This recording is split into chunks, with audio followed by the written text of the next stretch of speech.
My job is all about purpose. Just the ability to make a difference, you know, to help someone be able to go home at the end of the day. My great-grandfather started the volunteer fire department in Springfield, Nebraska. My grandmother was a nurse. My uncle was a fire chief in Atlanta, Georgia. So somewhere down the line, it was my purpose to be doing this. Yeah, we're a family here. The data we get from Rapid SOS is life-saving.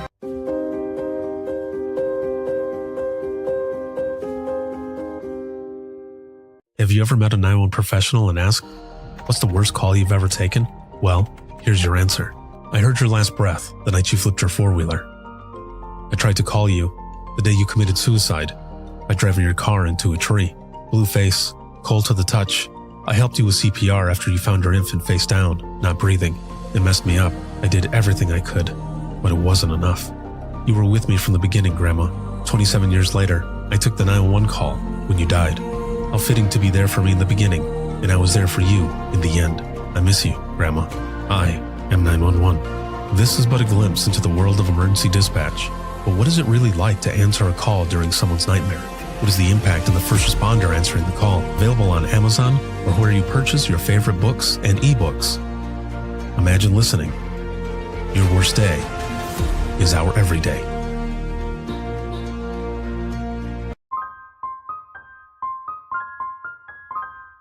This is Jordan, and you're listening to the Code 7 Podcast Network.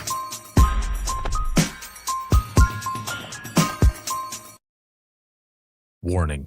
This episode contains the 3 A's of podcasting: adult content, adult language, and awesomeness. You've been warned. And so then the other one I remember, once I was, farther along, it was a double overdose. A mother and father went upstairs. Their 40-year-old son and his friend both overdosed. They were both unconscious. So I had to give CPR instructions to them. I said, put it on speakerphone. So the husband is giving CPR to one person. She's giving CPR. At first she didn't want to because she said, I just had surgery and I have a wound here. I said, ma'am, if you don't do CPR, then he's going to die. So she's giving CPR to her own son. The son made it. The other guy did not make it. I left the floor, went to cry in the bathroom, and I called my husband. He prayed for me over the phone. So that was that was my first very hard call.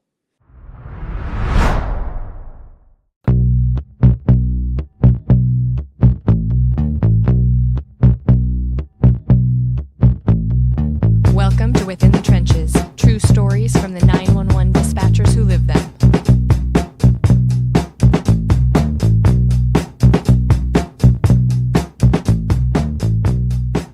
Hey, what's going on? This is Ricardo with the Code 7 Podcast Network, and this is Within the Trenches, true stories from the 911 dispatchers who lived them. This episode is sponsored by Rapid SOS, Safer Together, and a big shout out to subscribers as always. Thank you for everything. Also, it is super cold in this room. I've got a sweatshirt on. Last night when I did Open Mic Live, I had a beanie on. Yeah, it was that cold in here. Surprisingly enough, you've not seen my breath or anything. But if you are part of Snowmageddon 2026, if you have been in the area, you know what's going on. It's like from Texas all the way northeast. It has been crazy. Just ice, snow, everything. Looking outside right now, the sun is actually out for a moment. My kids have been wanting to go outside to sled, but it is like -13 out there. And they've been asking, like, how long do you think we can be out there before, like frostbite starts setting in and all this other stuff? And I said, I think you've got like 5 minutes or 10 minutes. Like you might as well just not go outside. Wait till it gets a little bit warmer. But if you are out there, please be safe. And if you have been working for all of this, thank you very, very much for being there and for working. I cannot imagine what you were all going through, because it has been, just from what's been on the news, it has been crazy. But thank you for all of it. And so much stuff coming up. We've got, we were going to be at the Be the Difference conference. That was going to be this week. However, because of the weather, it got postponed out in July. I will not be able to be there to teach after all because of those dates. I've got prior engagements, so good luck to all of you. It's going to be amazing. I know it will be, but there are so many things coming up, conferences, classes, all kinds of things. So make sure to look out for that. And just excited to be able to share all of that with you. And without further ado, I am very excited for my guest today because, well, there was an incident that happened in a liquor store with a trash panda. No, not a trash panda. Well, yeah, I guess trash panda. Um, you'll find out about that here in a moment. If you have been watching the news or you are on social media, you know about what we're going to talk about. I'm not going to say much more than that because I'm already laughing. This is going to be hard to get through. But what I want to do is I want to learn more about the call taker from this specific call, the 911 professional. So, my guest today, and I'm so happy that we're finally getting a chance to do this. We were supposed to do this around the time that this had come out. But I've just been, things have been crazy. I've been swamped and I've apologized many times, but it is going to be worth the wait. So, my guest today is Shannon, and she's a 911 professional out of Virginia with 8 years experience in dispatch. Hello. Hello, hello. How are you doing? I'm doing well. Survived this snowmageddon. Yes. Yeah, we were talking about that just a little bit before we started, but for those who are watching and listening now, you say you survived Snowmageddon. How was it going on? Were you getting a lot of that weather that was coming through or not so much? You had mentioned that there was several phone calls that was more traffic for you guys that you're used to. So how has it been going? Well, we got between 5 to 8 inches. It started around on Saturday. My husband dropped me off at work Saturday, so I stayed overnight till this morning. Well, till about, I think I left around 11 a.m. today. So that's the first time I've stayed at work in 8 years.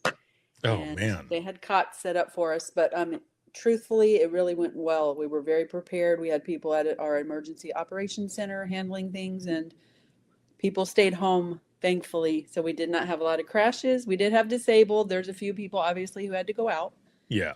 but it really was low call volume compared to what we've been used to.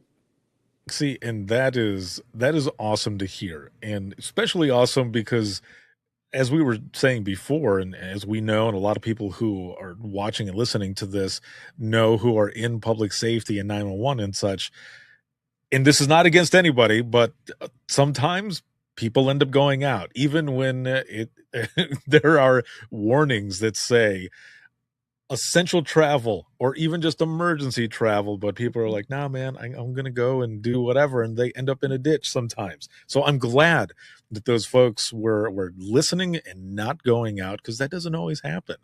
Right. For the area that you work in and everything, or just dispatch alone, really quick, as we're getting into this, how many people work on the floor at a time at your center? So we have 5 during the night and Mhm. 6 during the day. So we have 3 shifts. Well, yeah, we have 3 shifts. We have a 7 a.m. to 7 p.m. and vice Mhm. versa, 12 a.m. to 12 p.m. and vice versa, and then a let's see, what's the other shift? The other shift is 7. Did I mention 7 to 7? So Ye I feel like I'm missing one. 7 to 7. No, I guess that's it. 7 It to 7. seems like more, right? Oh no, there is one. Oh, We there's just more? started it in January. So 4 a.m. to 4 p.m. and vice versa. Oh, okay. So yeah. Man, so you've got 5. So you're a little bit bigger than my old center. We had Really? 3 as a minimum, Okay. and then on the weekend we had 4. If there were Hmm. any, bad storms or anything like that going on, we did have a 5th console there, and we could have somebody come in and sit at that 5th console. So let's go back in time, 8 years ago. How did Okay. you get back, or how did you get into dispatch to begin with? Okay, interesting story. So I homeschooled. Well, I graduated with a criminal justice degree, did prison work. I was a rehabilitation counselor, and then I did that for about 7 years. Stayed home, homeschooled my son all the way through. And when he graduated 2017, well, back up a little bit. I started for our sheriff's office. They have a citizens police academy. So I went through that, and then you can volunteer for the sheriff's office. So I started volunteering in their training academy, doing scenarios with their new deputies so that they could practice, doing traffic stops or going to calls for service. I was a role player. And one of the deputies there said, "You should be a dispatcher."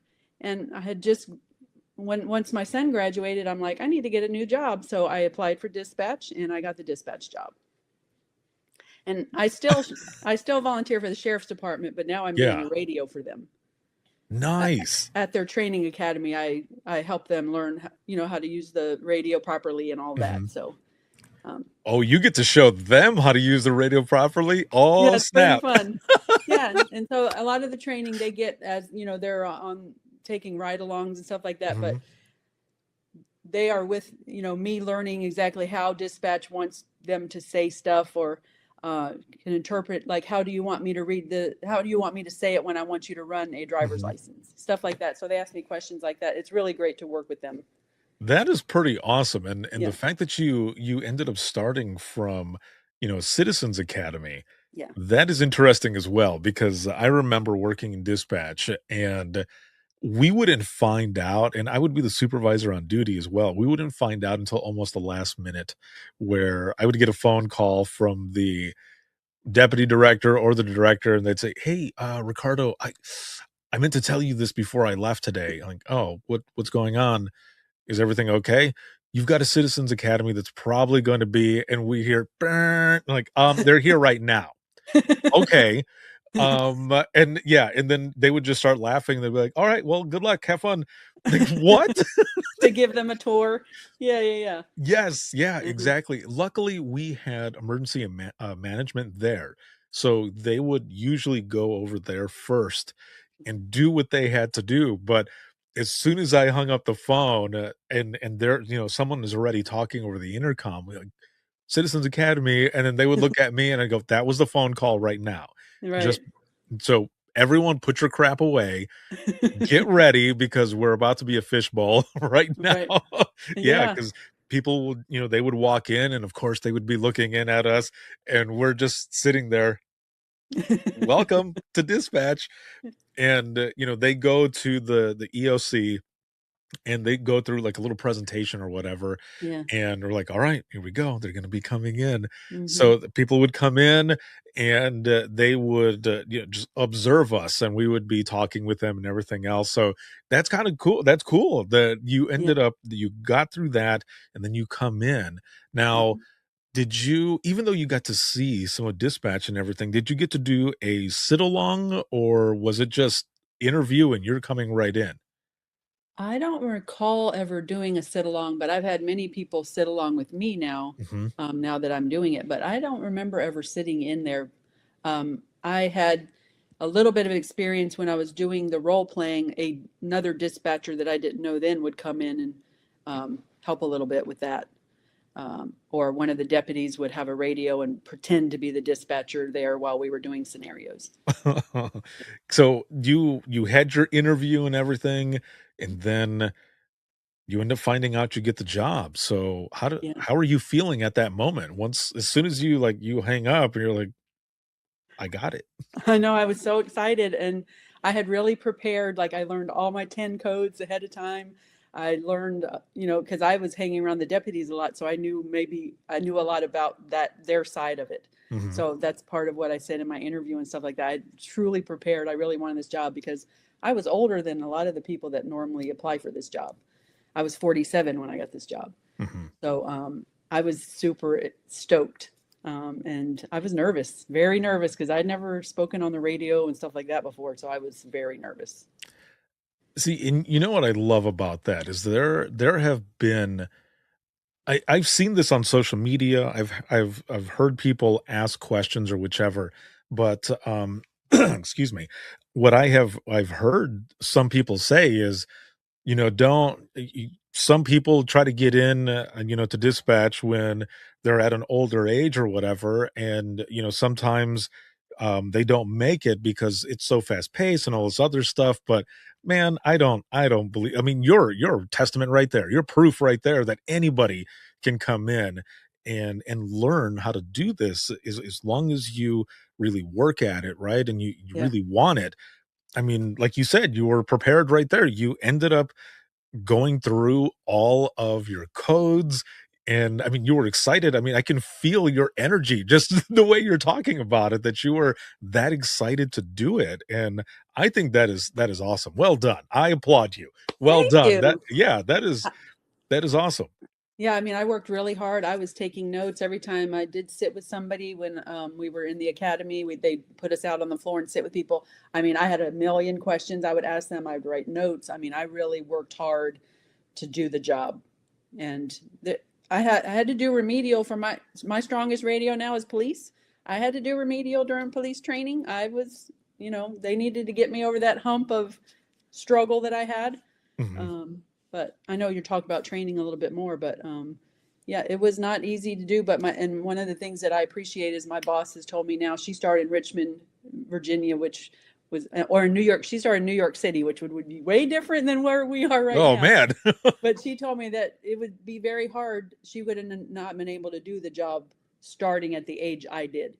And I think of it was very easier for me because I have so much more life experience and just Mhm. more chill at this age. I'm super impressed by the 20-year-olds that I work with that are so calm under pressure and they handle everything so well because I wouldn't have been able to do that when I was in my 20s. It's weird to think because when I started, I was 19 going Really? on 20, Yeah. and yeah, I don't know what it was. Maybe it's because I'm the oldest of 4, so, I had a lot of responsibility with my siblings Yeah. and, working at an early age. I've been working since I was 12, so at Oh, yeah. all kinds of different jobs.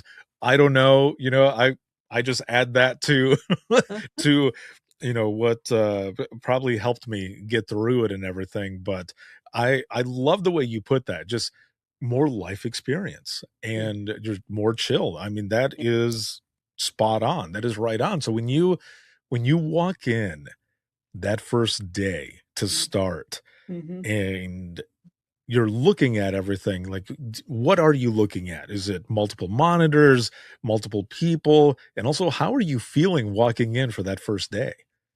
Like I said, I was terrified. I'm like, oh my gosh, am I going to be able to? Because I never was a real multitasker before. My husband would literally say, can't you talk on the phone and wash dishes at the same time? I'm like, no, I got to sit down and focus on this conversation. So I was a little nervous thinking, oh my Mhm. gosh, these people are typing, talking on the phone, on the radio, all at the same time. Am I even going to be able to do this? So I was nervous. And the trainers were great. They like helped me adjust to all of that. See, and that is a good thing as well, to have folks that are in there that they just genuinely want you to succeed. And Mhm. it's not that there are, folks when you go in that don't want you to succeed. It's just there's a different guard from years past who are just like, we'll see if you make it, which sucks. And there are still some places out there that are kind of like that, but the majority of them now have taken this stance and are doing things differently where they it was more recognition, right? And more help, more resources even to begin with all of it. And it's just a completely different guard. So I'm glad that you ended up coming in and you had trainers that recognized certain things and really wanted to put forth that effort to make sure that there was nothing left to chance and that you were going to succeed. So yeah, just you describing how you felt, I felt the same way when I first Mhm. started. Yeah. Yeah, and they really do try to pair you with trainers that are similar in personality or know how you need to learn. Been good. And even at our agency this year, they've started a new thing. The newest classes that have been coming out, Mhm. they get to practice more on the floor. They put them on training CADs and get them doing traffic stops early and stuff like that. I really saw a difference with one of the trainees I had from the most recent class. They knew more. They were prepared more. So that was good. I love that as well because thinking back to when I first started, not just even the very first center, because the very first center, that first night that I was in dispatch on a midnight shift, I watched my trainer take a phone call and then he turns around and looks at me and he goes, "You're next." And I went, "What?" Yeah, right. I Like, would have died. oh, I thought he was joking, but he was serious. He was Oh, not joking with me at all. He yeah. goes, in order for you to be able to do this, you have to do it. You have to get in there and do it. Luckily, it was a butt dial, that first phone call, because I'm sitting there. Oh, Shannon, I was sitting there sweating and Right, freaking out. right. And the phone rings. Whew. And yeah, luckily it was a butt dial. The person's like, "I'm so sorry." I'm like, "No, no, no. Thumbs up. Like, we're good." That's so funny. That's so good. Yes. Yeah. But, then moving to the central dispatch in the county that I actually grew up in, now it's a different dynamic because now I'm working with a team and I'm trying to learn all of these different things that are going on, just like yourself. But I didn't get a chance to, so like the whole first phase, like that first, I don't remember how many weeks it was now, but it was all phones. It was all phones and protocols, codes, and all of that. And then you go straight to like radios. Mhm. and and you're on there. I'm like, I don't know if I can do this because this is kind of freaking me out a little bit because I'm running all of it. Now, when you got on radios, how did you feel about that? I was very nervous on radio, so they started me on what we have is called service radio, where the Mhm, deputies will run license plates and tag license plates and driver's licenses, and mhm. we run criminal histories and all that. And it incorporates the radio a little bit. But I was just so nervous, and my trainer's just like, just tell them you're having a conversation. Just tell them something. I was just terrified. What if I mess up? Yes, no, I feel you. Yeah, because when I was on there, see, we have got a position that was the same. It was similar. So every state has a different name for it. The common thing though is NCIC, right? When you're running Yeah, all that stuff. But yeah, the terminal in Michigan, when we're running all of that stuff, it's called lean. And so they would say you're going to sit at lean and you're going to be doing backup phones and backup radios, but um, you're going to be going through like all the license plates and all that other stuff. yeah. But I wanted to do such a good job Right. that just like you, what you were just saying, you just brought me all the way back. You made my hair stand up underneath my sleeves because I remember my trainer going, well, because I would look at my trainer and I would say, it's just 10-4, right? Like Right. that's all I have to say, right? Right. And they would just kind of stare at me and she would say, "Yes, Ricardo, it's just say 10-4 and 10-4." 10-4 for And everything. Yeah. and she would go, What's the deal?" And I would say, I don't wanna mess up, like, I don't wanna piss them off. I don't wanna make them mad or anything." And I remember her saying, "Listen, eventually you're gonna make them mad anyway, so just have them repeat or just say what you're going to say in your response and just get through it. You'll be fine. And the Yeah. more you talk, the more confident you will be, Right. but you have to at least say something." That's so funny. Yeah. Yeah. They had the mentality, which I'm sure your trainers did as well, was, "Look, I'm going to let you take in a little water, but I'm not gonna let you drown, okay? Right. You're gonna be fine." Yeah. And when it was finally time for me to be done with training, I remember my trainer said, "Are you ready?" And I said, "No. No. Like, I need, like, probably another month." And she goes, "Okay, good. You start tomorrow." Like, you're done. Right. Yeah. Yeah. My trainee that I'm training right now, I said, "You're ready. I'm gonna release you on, from the radio you're on Wednesday." She's like, I am. And I'm like, I said, are you? And she's like, well, if you think I am, I'm like, but in my heart, I want to make sure, because if she's not feeling comfortable, but again, sometimes you got to push that baby out of the nest is what I say. Right.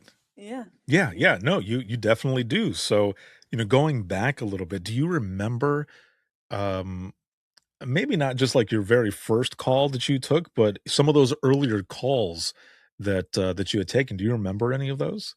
I do. When I was training on phones, my trainer was so great. He was so laid back. He would literally lay back on his chair like this, and it just gave me such a peace because I knew that he was not nervous at all. Mhm. So we took, I can think of two of them. The first one was this lady said, my husband just shot his head off. I completely blanked. I didn't know what to say. I was just like, I had never knew anyone would say that to me in my life. He immediately took over, pushed me out of the way, calmly helped her. It was great eye opening for me because I'm like, okay, you can't blank out. You got to tell her. But I had zero words, and he was right there, calm, handled the whole situation. It really helped me. And so then the other one I remember, once I was, farther along, it was a double overdose. A mother and father went upstairs. Their 40-year-old son and his friend both overdosed. They were both unconscious. So I had to give CPR instructions to them. I said, put it on speakerphone. So the husband is giving CPR to one person. She's giving CPR. At first, she didn't want to because she said, I just had surgery and I have a wound here. I said, ma'am, if you don't do surgery, if you don't do CPR, then he's going to die. So she's giving CPR to her own son. The son made it. The other guy did not make it.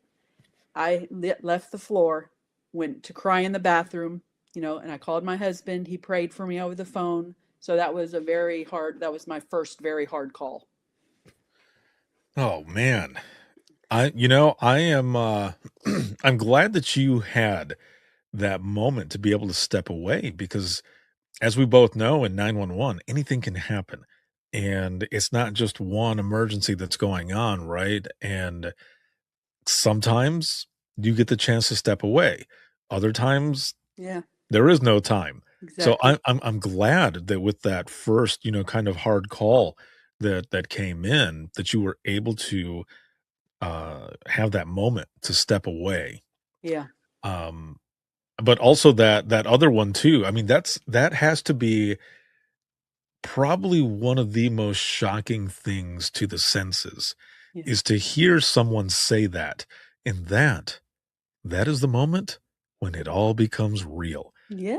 When you are there and Right. you take a call like that, especially for the first one, the first, emergency or whichever that is coming in, and you're like, "This is what I signed up for. Like, this Right. is real. Like, this is what it's Yeah. all about." That's a make or break moment because if I never wanted to hear that again, then I would have needed to go ahead and quit Mhm. because that's not going to be the first time. The Right. last time. It, it's just the first time. I've heard it since.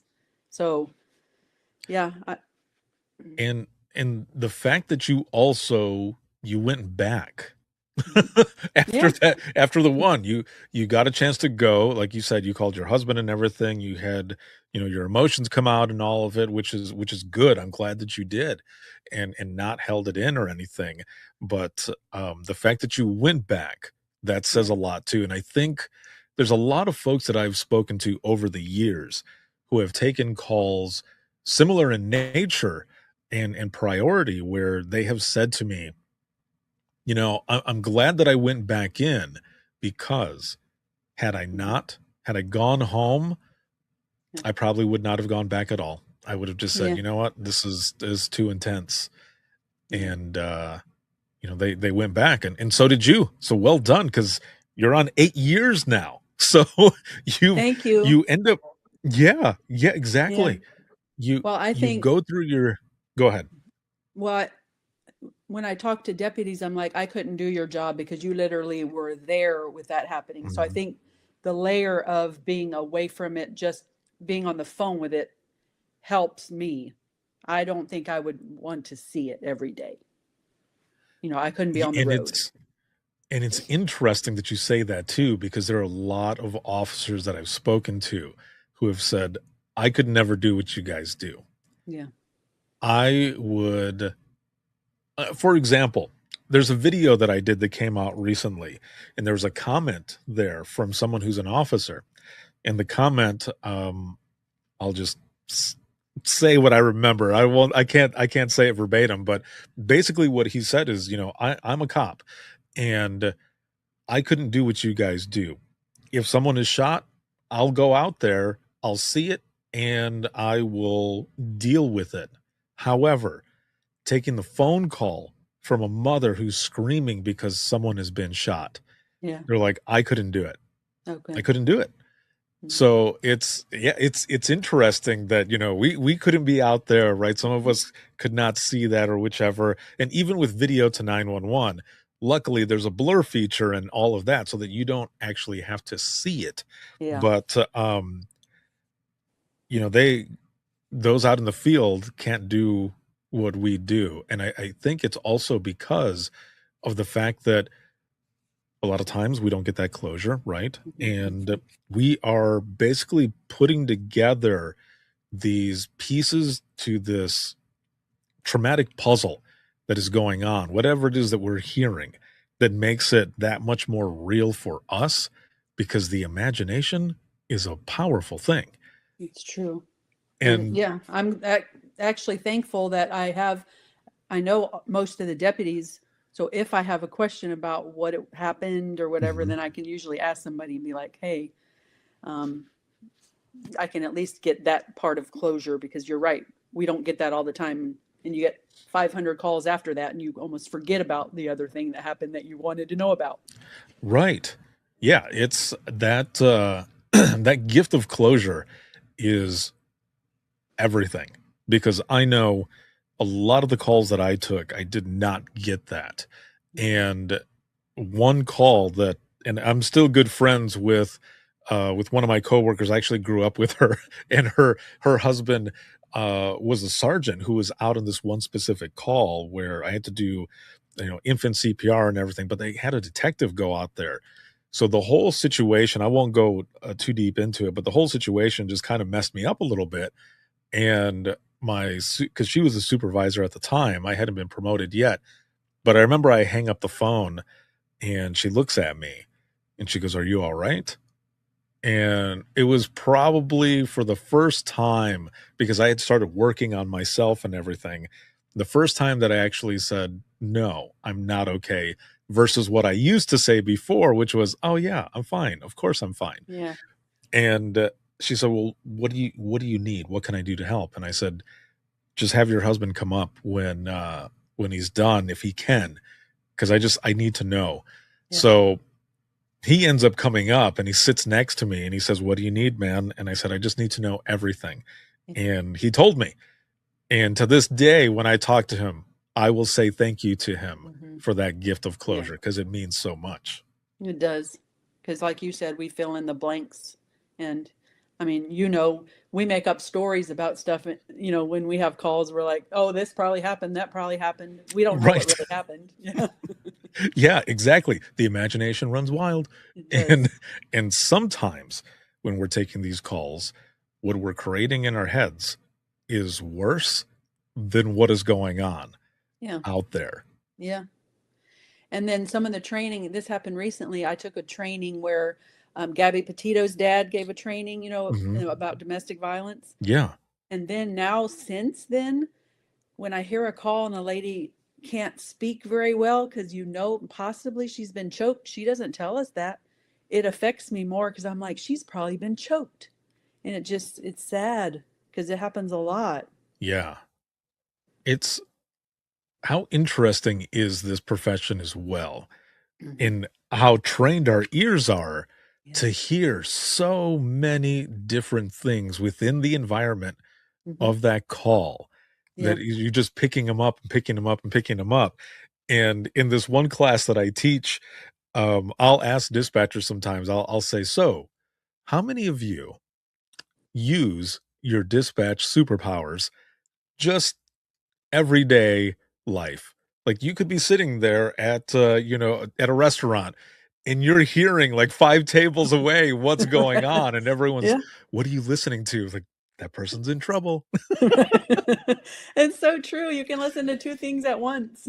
Right, yes, Yeah. and Yeah. just, like, zoom in on what it is that is going on while still doing what you're doing at all at Yeah. the same time, and or, you've got, I don't know, let's just for just confrontation-wise or anything, I ask people the same thing, like, "How many times has that saved you?" Where you're able to be calm, Yeah. cool, and collected. Yeah. It's true. And I always say that we're detectives too. I bought a sweatshirt that said basically a detective because I'm going to find out. Oh, for sure, right? Yeah, Yeah. and if you call and you're playing on 911, we'll find you. Mhm. I know. They're like, don't you have my address? In fact, I do. Yeah. Sure do. We're gonna send someone out. Exactly. Yep. So you mentioned as well that you do training. So, here's the question, because it's always one of 2 things, and I'm pretty sure I know what the answer is because you kinda said this already with the trainers that you had, when you first started. But what was your reason for wanting to be a trainer? Because for a lot of people, it's one of 2 things. Either they had really crappy training Uh-huh. and they wanted to become a trainer so that the literal next generation of 911 that's coming in, they can help them so they don't have to go through what they did, or they had really good training and that was an inspiration for them to be a trainer to continue that good cycle of training. Yeah, I had good trainers and then I homeschooled my son. So it's like, I think that's just part of my life, like wanting to teach somebody something. So I feel as I've grown in my job that I feel like I can convey to them how to do it as well. Mhm. And I've, grown as a person personally learning with adult learners, it's different and you have to adapt to them in certain ways. And that's been great. Like this new trainee I have now, she wants to do everything like all her notes are on the computer so she can search. And I'm like, okay, well, print those out because the computer might go down. But I've It's relied true. on yeah, I've relied on a notebook of all this paper, but I'm like, I need to make a way for this younger generation. They want to look everything up on the computer so I can take my old notes, upload them so that then they can have them on the computer because they don't like flipping through a notebook Yeah. unless they absolutely have to. I love that, you are putting forth that effort to be able to do that as well, to make it easy for them too, but also at the same time, showing them old school Yeah. because because I remember when I was training a few people, and there was a girl there who, um we were told that there was some maintenance. It was just like out of nowhere for our CAD that this maintenance was going to happen. And and she looks over at me and she goes, "Ricardo, I how how are we supposed to fill in all our stuff?" And I picked up my notepad and I picked up the pen and I said, "This right here." And she goes, Yeah. "No." And I Yeah. said, "Yeah, dude." I'm like, "This is the Yeah. way you do it. You write down what they say and you write down the time." Yeah. And she goes, "So wait a minute. Are you telling me that when the computers and everything come back up, we have to hand type everything in?" "Oh, light bulb." Like, "Yeah." So true. And it's like, Yes, and they'd give you like maybe an hour notice. So it's like screenshot all your deputies so you know who you have right now. And then you exactly. got to keep track. We have sticky notes everywhere like, oh, this deputy's here and this deputy's here. I mean, it's a madhouse. Oh, I you you, uh you just made me go back again because I remember we had these cards with the map and they were, separated into their sections. And yeah, we would get the sticky notes. We would write down like Baker 5, K91 or whatever, rip them off really quick and put them in those spots so Yeah. that we could so that we could remember. Oh man, you're really taking me back now. But we always joke because I'm like, why are you doing this at 11 a.m. on a weekday? Why can't we do this at midnight or like 2 a.m.? Yeah. Yes, we love the IT people, but can we do it at midnight? You know what I mean? Yeah, exactly. And so the CAD that we had, and for those who are watching and listening who are from the general public who don't know, CAD is computer aided dispatch. It's the computer that we type in all of the complaints and everything that come in. So the older one that we had before we upgraded, every night at 1 in the morning, every night from 1 to 4 in the morning, it would shut down. No way. Yes, it because they had maintenance that they had to do, and it was every shift Oh from 1 no. to 4, and the officers, we would have to remind them every day when that was going on because they would say, Central, can you pull me a number for such and such?" And we'd go, "We're running maintenance right now. We'll give you the number, when it comes back up." And they All go, right. "Oh, that's right, that's right." But then at the end of the night, we would have to start putting in all of that stuff and add it in the narrative and, all Yeah. this crap and everything, and it was horrible, especially if it was wintertime like it is now, and Mhm. we've got cars all over the place, people are going to work and everything. Yeah. We could almost not catch up, but Oh wow. No, that's I how would we look had to that. do it. Yeah. Right. So it's very rare. So my trainee, like you said, your trainee gave you a look like we have to do what? Yeah. So we're finishing up training this week. And I told her, well, we have to practice if the CAD goes down. She's like, huh? Like foreign concept. I'm like, literally, it goes down once in a while. And it's just like, does not compute, you know? Yeah, it's like you can have the best technology, but even the best technology is going to go down sometimes for whatever the reason is. It doesn't have to be that something crazy happened. It just sometimes it happens, or Right. sometimes there's maintenance, and you have to prepare for that. Which I'm glad that you guys do. Like we would run scenarios and we would do all different types of stuff, and that's just sometimes how it would go. Now, how do you feel? Because you've got 8 years in the profession now. How do you feel that the profession has kind of changed you? Changed me. Wow. Hmm.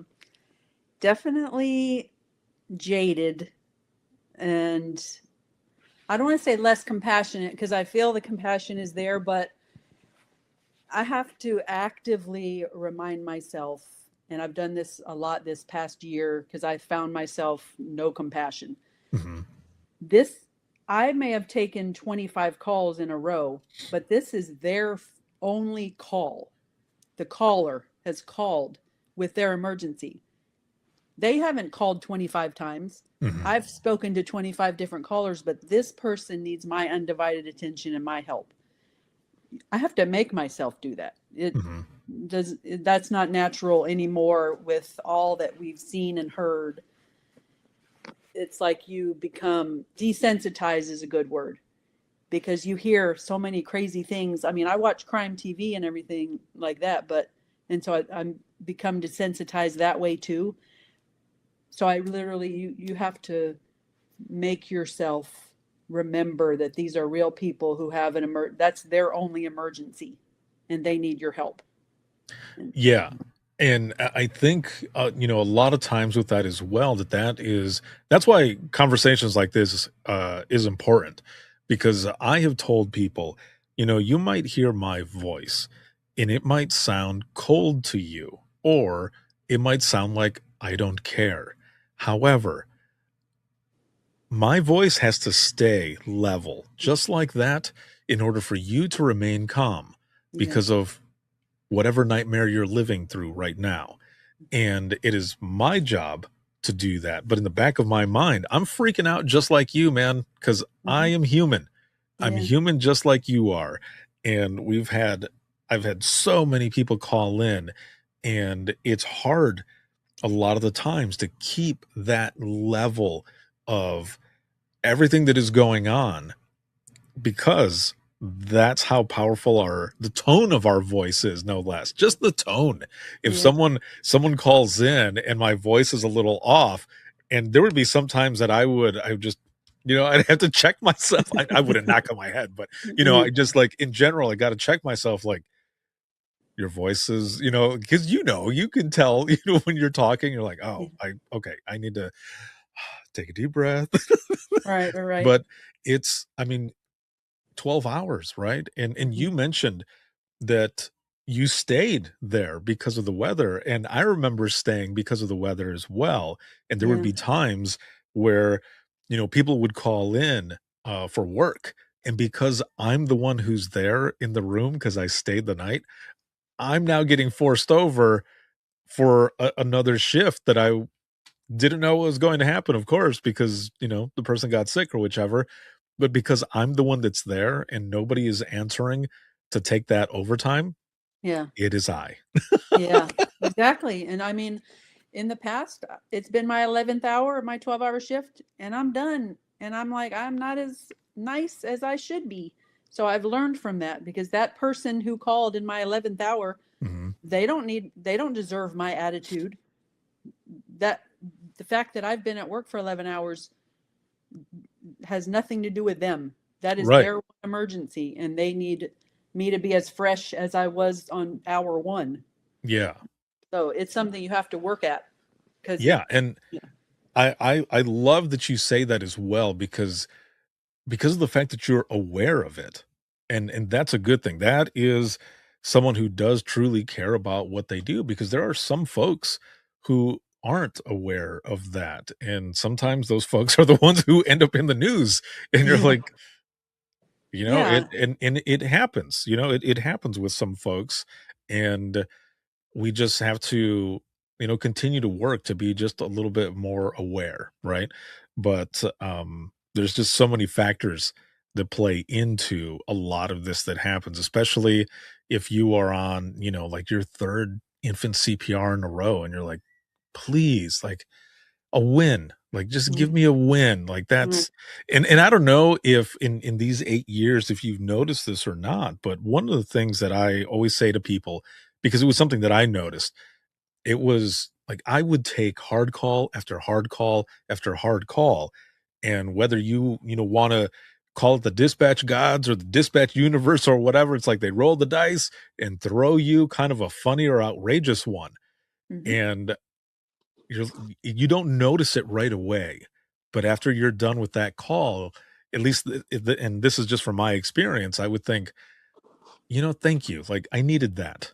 Yeah. I actually needed that to get me out of that mode of all the chaos, the death or whichever, however you wanna put it, that I was going through with those calls, because, Yeah. obviously that's what they were, but then you get that funny one, you're just, I needed that." Yeah. And that's why I think it's good to have a good team. Like all of Mhm. us, we crack jokes the whole shift, like yelling back and forth at each other, fun stuff and everything. So that can help you through it too, in between calls, or someone did a CPR call and we all yell out afterward, "Good job, so and so," and that is really good. I love that as well, and a few weeks ago, I was at a dispatch center in Michigan with some friends of mine, and I was recording some B-roll there for this project that I was working on, and it was the same thing. It was one of their, coworkers had just done CPR, they got a pulse back and everything, that they had mentioned that, after the phone call, but as soon as she hung up, it was the same thing. Everyone said, "Good job," and they were Mhm. looking out for each other, and I thought, "Man, that right there is what it's all about, supporting Yeah. each other and just being there." So that was a really cool thing to experience.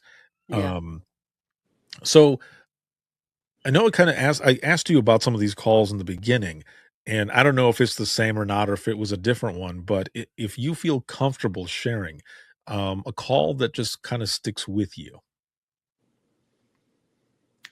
I We had a officer that used to work. He was a sergeant when he left. He called in and he was saying that his son was giving CPR to a child, and the child did not make it. That that tore me up, because I'm just like, I was at a console where I wasn't physically attached. I could walk around. I remember walking around talking to him, "Do you need any help?" Because they were already doing CPR, so I didn't have to give those instructions. But that was a tough one.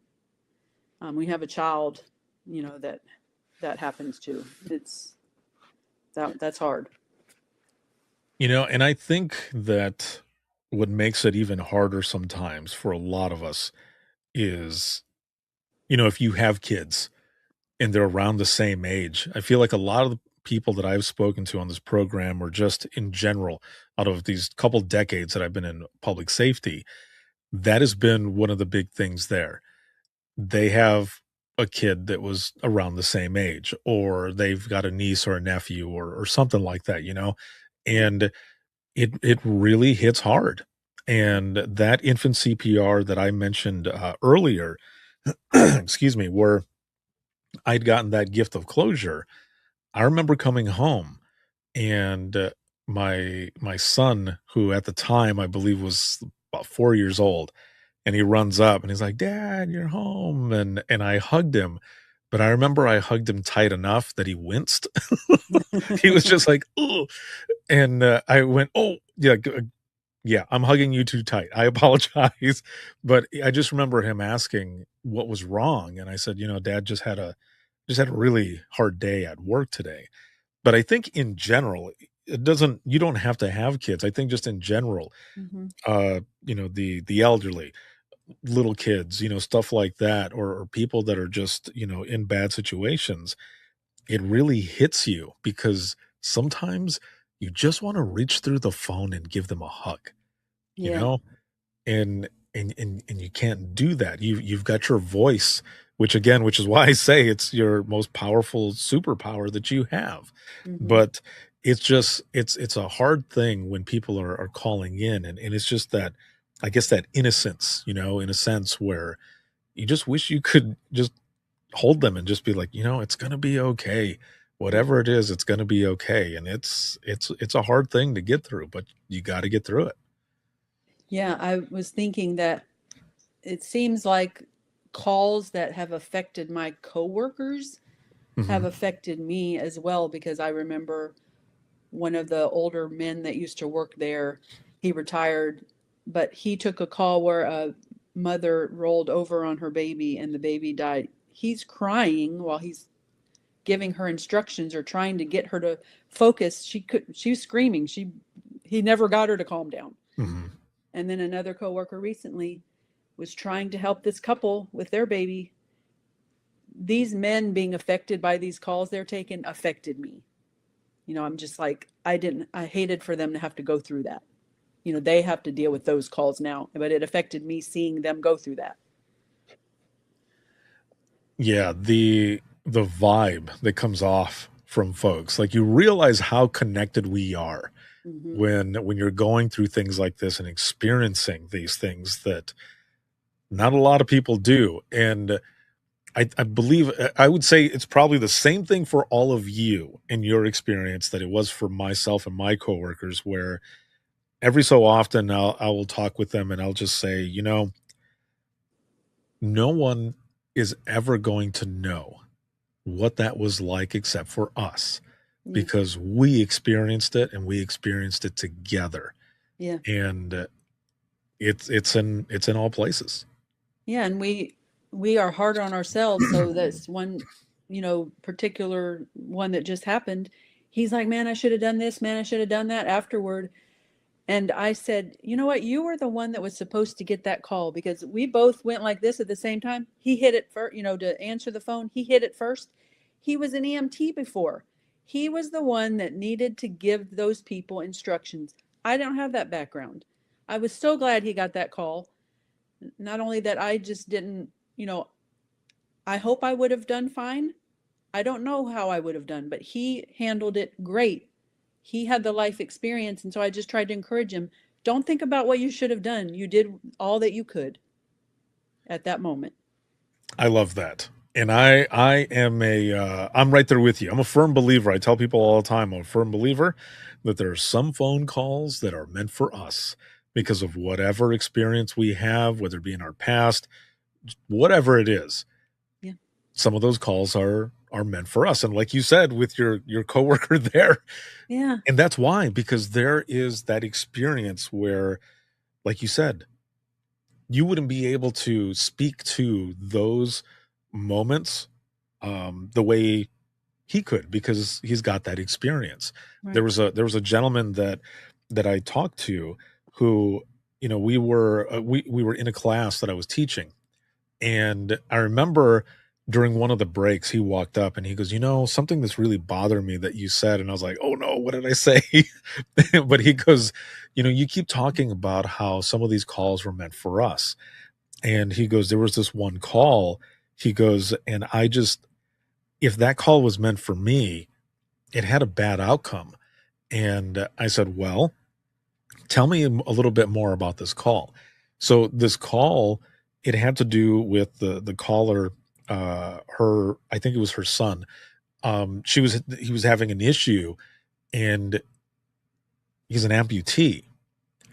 And he's telling me more about this call, and he's like, it didn't have the outcome that I would have wanted. So it's just kind of eating me a little bit, that if that one was meant for me, then why was it a bad outcome, or, whichever.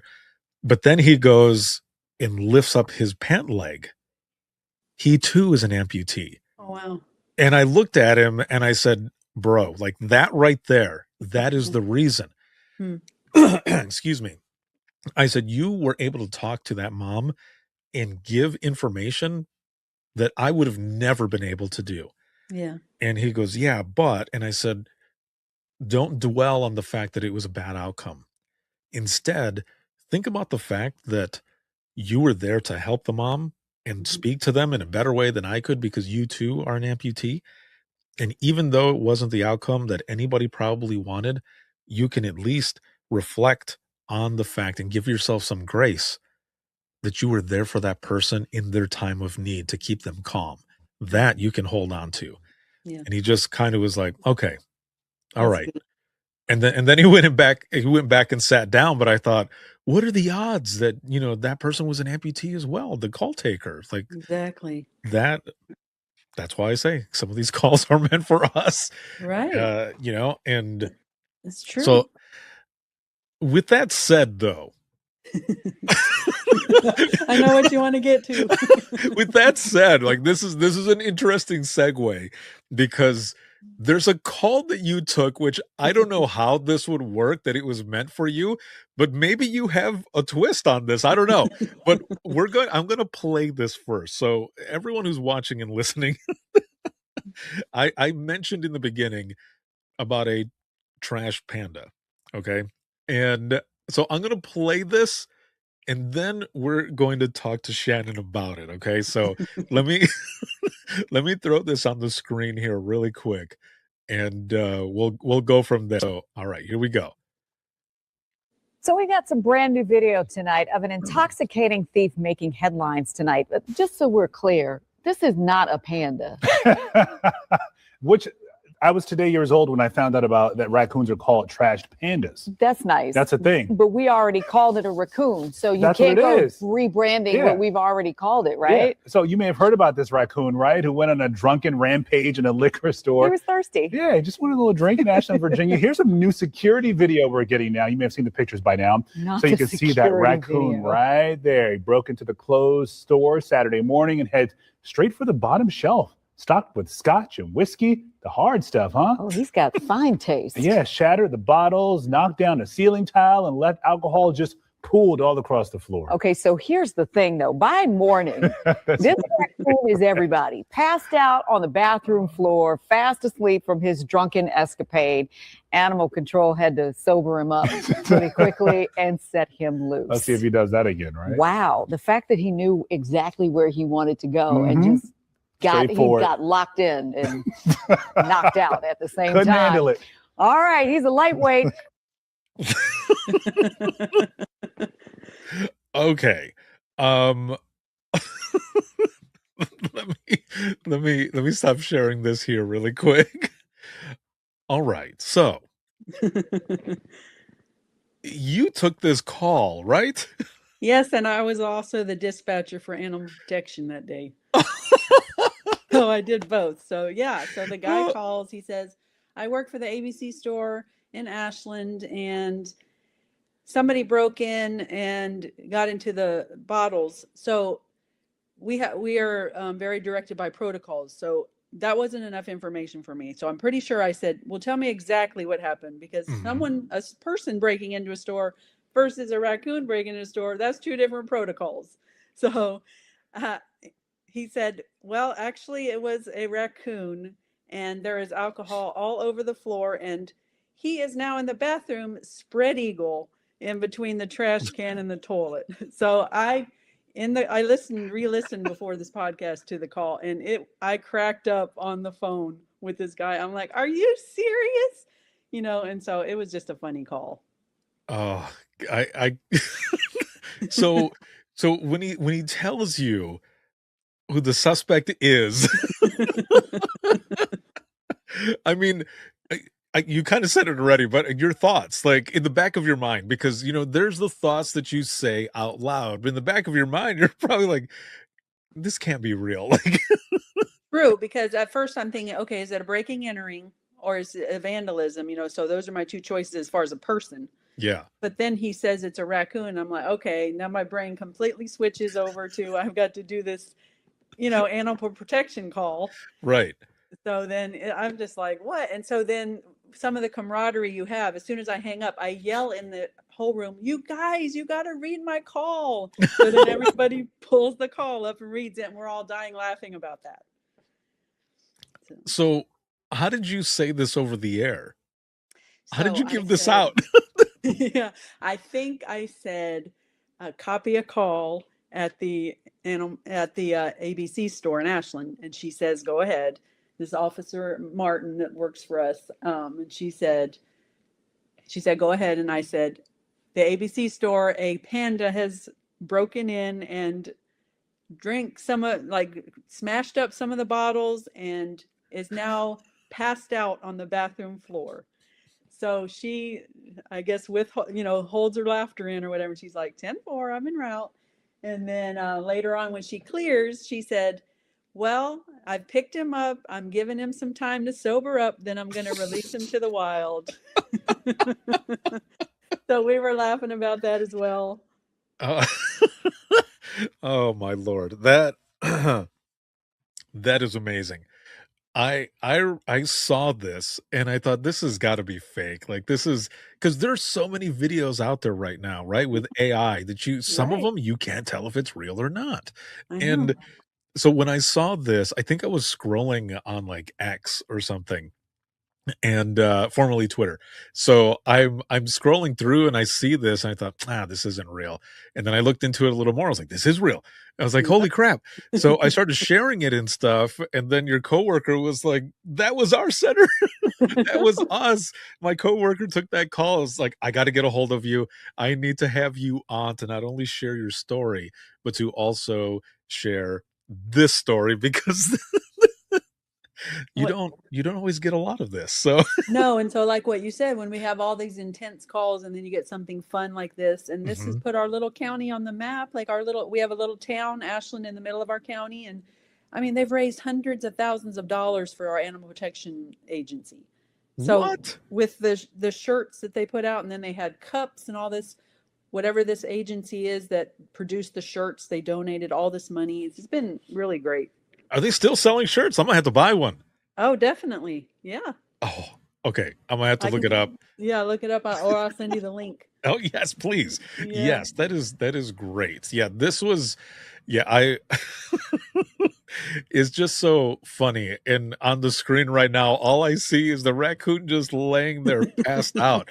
Like what are the odds? Like you can just imagine, the raccoon itself is walking around and is just I don't know where to go, but yeah, literally, maybe what the are bathroom. Yeah, what are the odds? He ends right there. I Yeah. know. It's just like, I think this is what the humans do. I'm gonna just lay here. It's so cold on my body.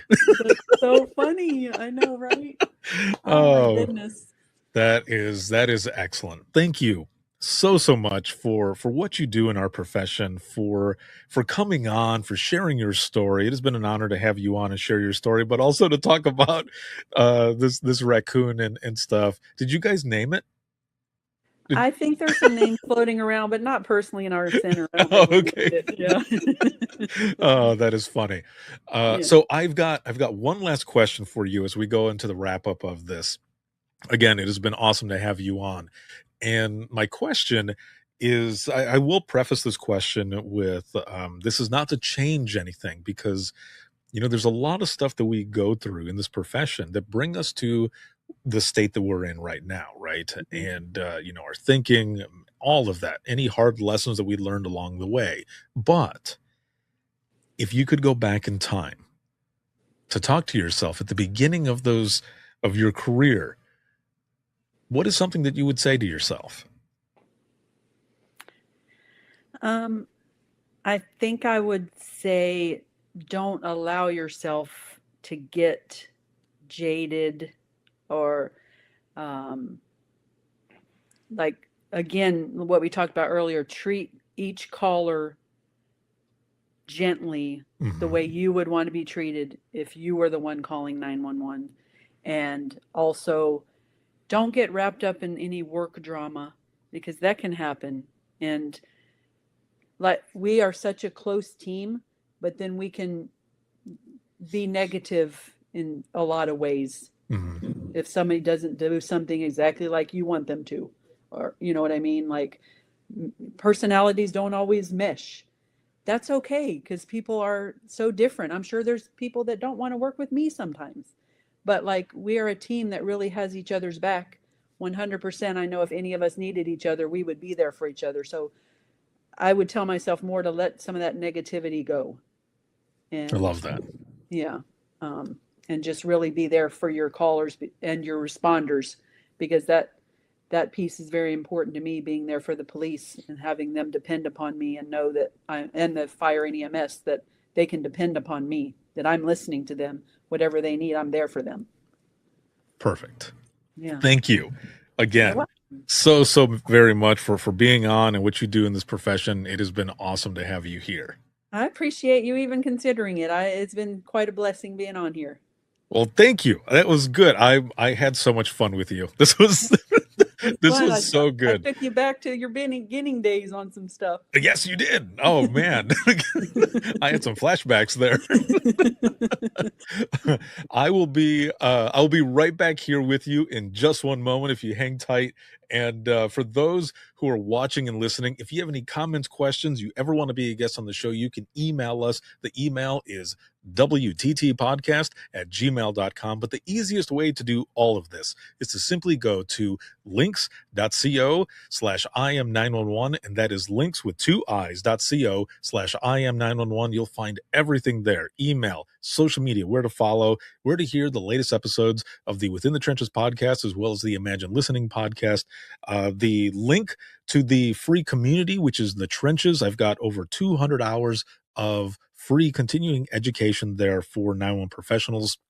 Also, 45 hours worth of the Dispatchers Roundtable. It's also the exclusive home for the Public Safety Showcase, which is going to be ramping up here again next month. So make sure to look out for all of that.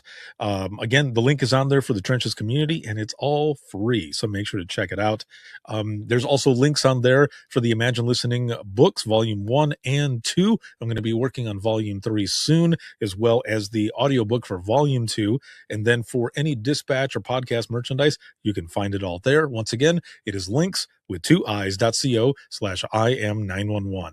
Big shout out to our sponsor, Rapid SOS, Safer Together. Thank you very, very much for everything. For all of you watching, supporting, sharing, listening, everything, I appreciate you. You can see this on Facebook, YouTube, X, LinkedIn Live, and then you can see clips on Facebook, as well as Instagram Reels. So Facebook Reels, Instagram Reels, as well as TikTok. And then you can listen 24/7 on Apple Podcasts, iHeartRadio, Spotify, your favorite podcasting app, and withinthetrenches.net.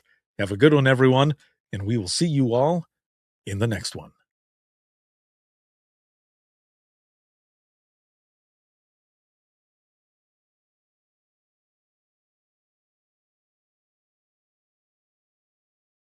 Imagine listening to someone's worst day every single day. Imagine listening as someone experiences life, through their worst nightmare to the miracle of birth or a life saved. I'm Ricardo Martinez, a former 911 dispatcher, and for years, I've been recording the voices of a hidden world, ours. I've provided a space for 911 dispatchers to share their powerful stories. It started as a peer support session and continues. Dispatchers sitting together, sharing out loud, or writing down what they couldn't say. Some stories will grip you. Stories of heartbreak, resilience, and calls that haunt us long after the line goes quiet. But imagine listening is more than heavy emotion. It's about healing. It's about laughing through the chaos, lifting each other up, and reminding the world that dispatchers are human too. The lighthearted will balance the heavy. Experience the power of storytelling, a podcast for the thin gold line and those who want to understand it.